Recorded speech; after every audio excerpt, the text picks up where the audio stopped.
Sorry to interrupt your chat. Thank you very much, everybody, for coming, and I really appreciate it. And it's lovely to celebrate not only Christmas, but also a very special event, the sort of birth of my book. So thank you very much for coming to celebrate it with me.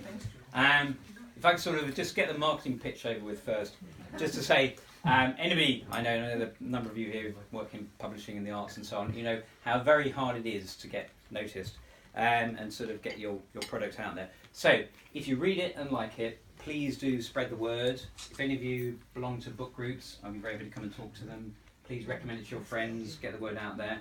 Above all, if you can possibly post a review on Amazon, it doesn't have to be a literary essay. I promise I won't mark it. I'll tell you that you didn't analyse the quotations enough or anything like that. It literally just a sentence or two. It really, really does help. Thank you very much. And if you don't like it, well,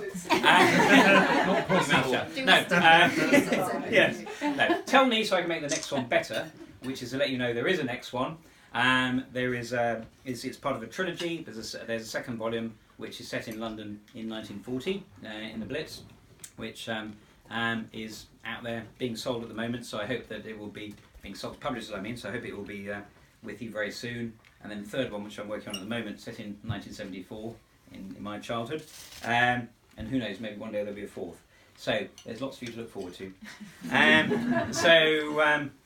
But please do, buy it, read it, recommend it. I want to say some thank yous to some people, to Annette, particularly who's here. And where are you, Annette? Here I am. Yes, thank you, Annette. Thank you very much, my wonderful agent, and also in his absence, her business partner Bill. Both of who have been absolutely superb and have given me so much encouragement and support. And you've been passionate about the book right from the start, and they've seen it through to this very happy conclusion. Well, it's not a conclusion, of course, just a stage of the journey, but it's a very special stage in the journey. And thank you so much, Annette and Bill, for believing in me and for working so hard for me.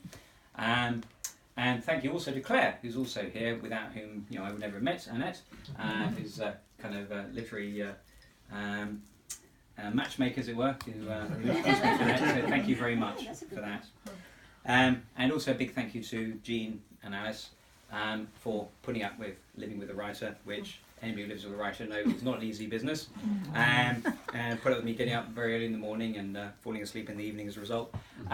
And tapping away in the spare room and having maps of Dublin and photographs of IRA gunmen plastered all over the spare room wall. So thank you very much for their love and encouragement. Alice, I'm going to embarrass Alice now as my bounden duty as a father. And tell her that when she was 3, this just shows you how long it takes. When she was 3, she came into my room when I was writing and she said, "What are you doing, Daddy?" And I said, she said, "Is it work?" And I said, "Well, sort of." I sort of felt slightly awkward because it's not really work, because I'm not really paid for it and it's not actually my day job. She said, "Is it work?" And then I said, "Sort of." And she said, "Is it pretend work?" And I thought that really kind of summed up what writing is, actually, because it's work that involves pretending, making things up. But it is also actually, as anybody who is a writer knows, actually very hard work. You have to work very hard at it to make the pretending stuff good. But at the same way, in the same time, in a different sort of way, it is pretend work, because it sort of seems like work in one way, but in another way it's not work, really. It's a great joy to be able to create and be able to sort of create a whole world and a whole group of people and sort of live their lives. And it's a special joy now to be able to share that world with all of you and I hope many other people. So thank you very much for your support. I'm going to read a very short extract. And I hope you like it. My favourite comment so far, and so a number of people have already read it and said how much they liked it. My favourite comment so far is, "It's not like James Joyce," which I think was meant to be a compliment. So possibly James Joyce might not see it that way. A short extract, I promise, to just sort of set the scene.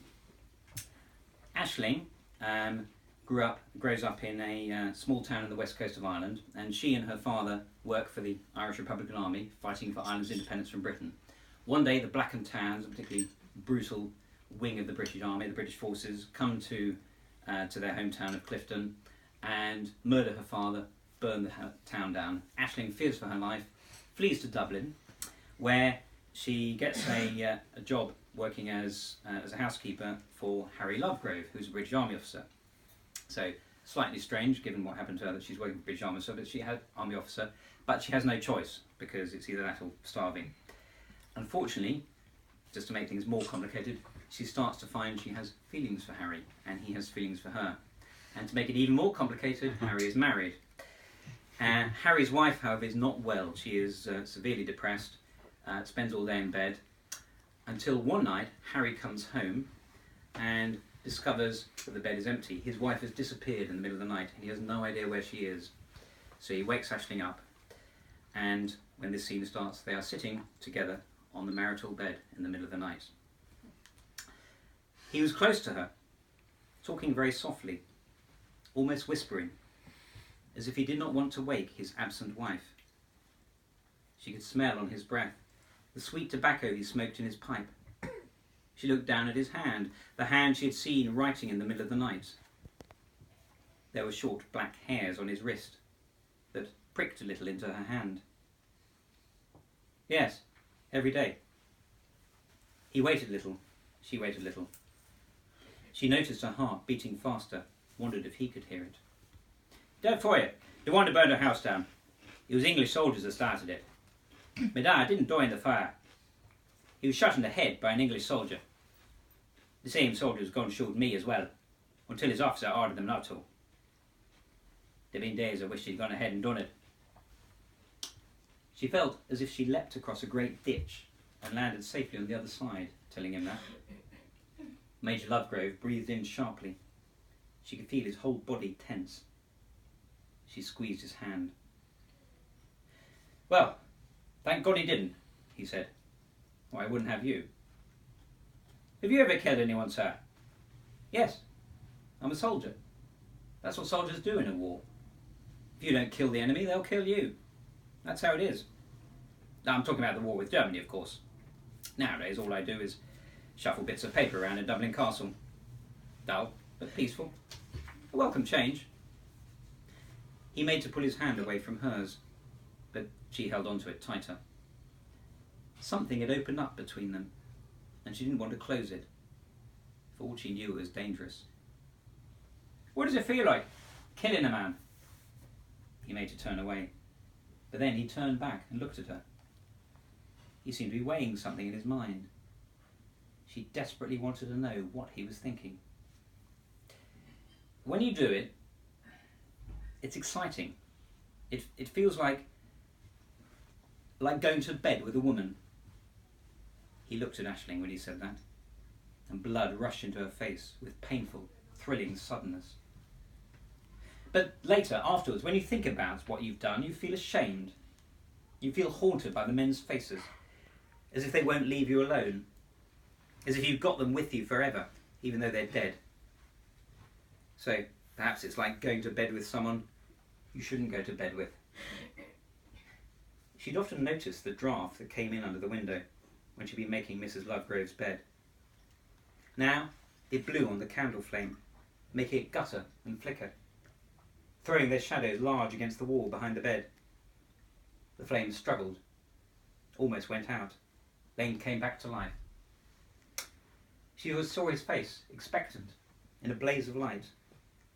She felt on the brink of something that she'd been expecting for a long time, but that had to happen now, that she could hold back no longer.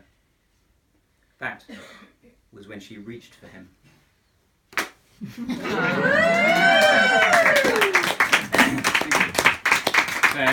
you know what happened next? Buy the book, there's still a few copies left. Thank you very much for coming, and happy Christmas.